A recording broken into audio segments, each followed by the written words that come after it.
It was 2 shop units. It had been bought by somebody to develop into a 4-bedroom flat 10 years ago. They started the work and then abandoned the work before my client took it on to make a small city centre living unit. Double-storey heights living space that you enter into off the street, just giving that sense of space and drama at the outset.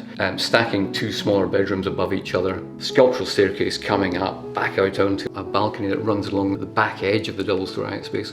So that, again, you can appreciate that space by looking down into it again. The tall party wall that separates us from the tenement next door, we discovered was of lots and lots of very interesting materials, exposed the history, told the story of the unit. You can see repairs in it. The actual structure of the building is visible, the infill of the building is visible. And then our client overlaid with this incredible eye for detail and choosing beautiful bits of furniture, beautiful finishes, kitchen fittings, beautiful light fittings, and just contrasting that sort of history from over 140 years ago. That's on show. So the story is being completed. By keeping the colour palette muted, keeping the lighting simple, you create an incredibly restful space. For me, that's the important sort of lesson from this particular project. Johnny Walker Princess Street is the adaptation of a vacant department store building, which was originally the Royal Bank of Scotland and Binns department store. The project has seen the creative reuse to transform the vacant store into an immersive visitor experience. A close working relationship between us as operators and the project design team means we have ended up with an amazing building which meets our needs and has rejuvenated an iconic building in the heart of Edinburgh.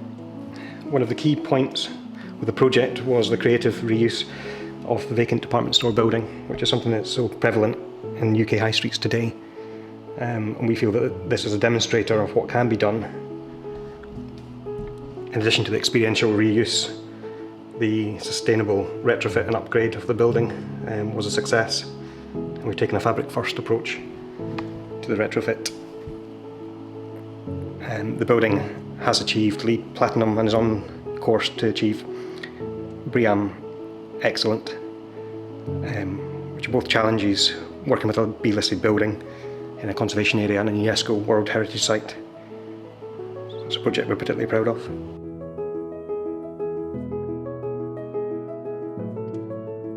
The town hall here in Pennycook is one of our priority projects, not only because of its historic and architectural importance, but also its value to the local community. And they were all very keen that the building's repaired and restored and looked after for future use and future generations to use as well. So there's been a lot of consultation, and through the community group we developed a brief. The project involved the restoration and enhancement of the external fabric of the building.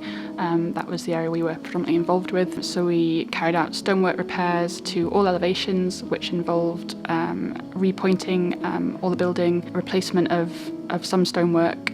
There was some new stone carving, which we were able to carry out on site. We overhauled all the roofs, did some reslating. Most of the leadwork, water gates, flashings around the roof lights were all replaced. We were able to do some enhancement works to the turrets and the clock tower. We were able to refix and secure the finial at the top of the building. We replaced and repainted the louvers and the roof to the clock tower, so that really enhanced the front elevation of the building. The windows were all replaced as a previous section of the project, so we could just sort of finish them externally and ensure they were all properly sealed. Another phase of the project was sustainability side of things. A new combined heat and power system was put in. We were involved in ensuring the placement of the flue within the rooms of the building was appropriate. We liaised with planning and listed building and the placement of the PV panels on the roof to make sure they weren't visible from the front elevation, and those elements have helped to improve its efficiency. I think that's now reflected in sort of the building is much warmer to the users and hopefully a bit more efficient to run.